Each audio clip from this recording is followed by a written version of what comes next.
Hey, what's up everyone? It's Assad here, and we are going back to basics. This is Intro to Card Magic. I've been practicing Magic for about 20 years now. I've been teaching Magic for about 10 years, and I realized that nowadays I'm speaking to a new group of magicians, a new wave of students than I was when I originally started. So I figured it's a good time to revisit some of the basics and help some of you beginners out with learning just some of the first things that you ought to learn when picking up this craft. And by doing so, it's going to help you prepare for the rest of the journey. I realize many of you day one subscribers are still around, and thank you guys so much. I love you guys. There will absolutely be new material that I'm going to be teaching and more advanced material for me to cover in the upcoming weeks and months. But for the next few videos on this channel, I'm really going to be focusing on the beginners. So, maybe some of you want to revisit some of the basics. It may be helpful, maybe not. It's up to you. But yeah, if you're just getting started out, this is meant for you, or maybe you know someone who's just getting started out and learning Magic. You can send this to them and hopefully they'll appreciate it. This is going to be a full course that I'm releasing on the 52cards.com website. It's completely free. You can sign up, and I'll be releasing that in different sections. Link in the bio or in the description box down below if you want to sign up for that. The full course on the website is going to have quite a bit of content that isn't going to be here on YouTube, but I will be releasing certain sections here to the channel. This is part number 1. And in this part, we're going to be starting from scratch. We're talking about how to hold a deck of cards properly and how to cut a deck of cards properly. So there's two main grips that you're primarily going to be holding the deck in. We're going to be going over both of those and some good habits to develop.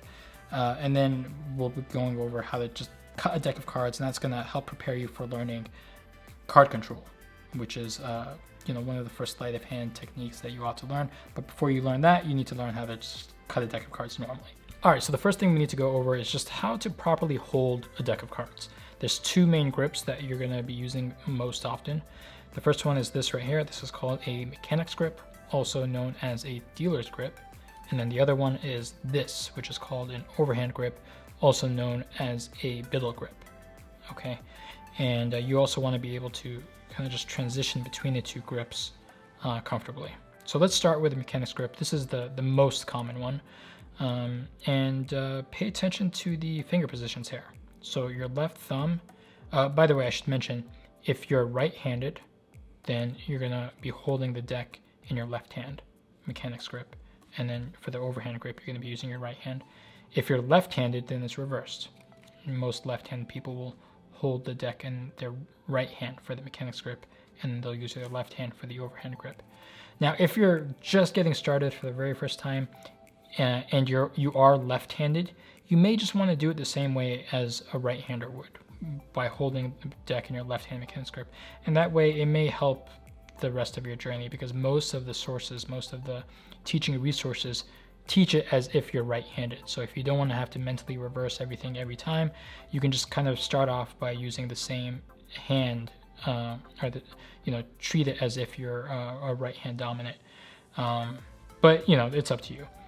I'm going to be teaching everything as if you're right-handed, and so we're going to be using a left-handed mechanic's grip. So here are the finger positions.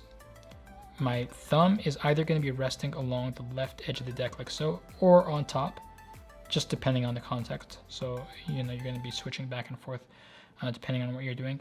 First finger is curled around the front edge of the deck, and it's a good habit to get into to have the tip of that first finger kind of cover this outer right angle of the deck. That comes in handy when we're talking about certain sleight of hand techniques. It'll help cover some of those moves, so it's a good habit to get into right now. The middle finger, ring finger, and pinky are along the right edge of the deck, and notice how the ends of those fingers are extending beyond the top of the deck by a little bit. And yeah, that's all there really is to it. Now, a few finer details. It's you're not gripping the deck tightly. You want to use a very loose, very relaxed grip. And also notice how the deck isn't resting flat against the surface of my hand. Instead, there's a few contact points, and there's plenty of space beneath the deck. Okay, so the contact points are the bottom right edge of the deck. It's kind of resting along my left hand, middle, ring, and pinky finger.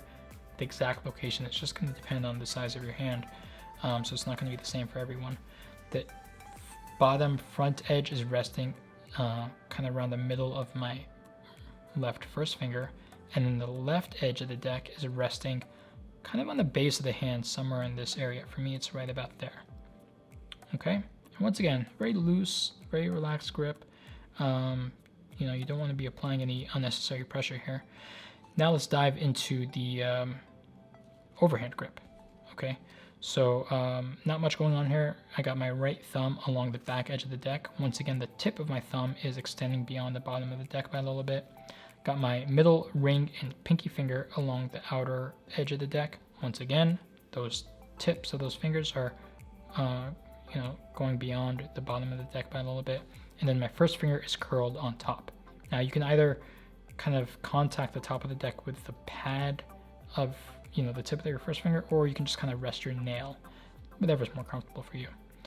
But that's all there really is to it. Once again, you're not using a tight grip here, very loose and very relaxed. And then just practice switching between those two grips and avoiding any hesitation. Both of these grips should just be like second nature to you once you're comfortable with it. All right, next step is to learn how to cut a deck of cards, just a complete cut. There's a few different ways to do this that are important to learn. So if you're at a table, then you know the easiest way is just a simple tabled cut. There's not much I really need to teach you there. You're just picking up the top half or however many cards you want to cut in your overhand grip, place them on the table, pick up the remaining pile, and once again the overhand grip, and then place it on top. Simple. Now, if you don't have a table, then you need to learn some in the hands cuts. The first one, and what I would argue is the most important one, is an undercut. Okay, it just looks something like this. And you know, once you learn the basic undercut, later on you're going to be learning some really great card controls that can be done using using an undercut. But just for the standard undercut, here's what you're going to do. You start off in your left hand mechanics grip. You're going to come over, you're going to pick up, let's just assume we're going to be cutting the deck in approximate halves. Pick up the top half in your in your right hand overhand grip, and then with the remaining cards in your left hand, you're going to bring them out and you're going to raise them and place them on top. Now, in order to do so, a few things need to happen. Your right hand first finger and middle finger need to kind of raise up. That gives you clearance to then place that half. And then the other thing that needs to happen is you need to extend your left hand fingers like this. That's going to allow kind of entry so you don't, you know, just run into the edge of the cards. You open up here. So this is the position that you're going to be in briefly. Okay. So you're kind of pinching the corner of the left hand packet. And that allows you to keep those cards stable. And then with your right hand, you're holding between your thumb and your ring finger mainly. And then I kind of have my pinky there as well. Okay, you place it on top. At this point, you're not going to be able to completely square the two halves because your ring finger is still there, your right hand ring finger. So at this point, what you're going to do is you're going to place both packets back into your left hand. You open all of your right hands up, and then you come over and square. Okay, so at speed, it looks something like this. All right, and that's just a single undercut and a really good one to know. All right, that concludes part number 1 of this Intro to Magic course. If you want to sign up for the full course, once again, a link in the description box down below, and you can get access to some of that other content that isn't going to be here on the YouTube channel. Till next time, I will see you later. Peace.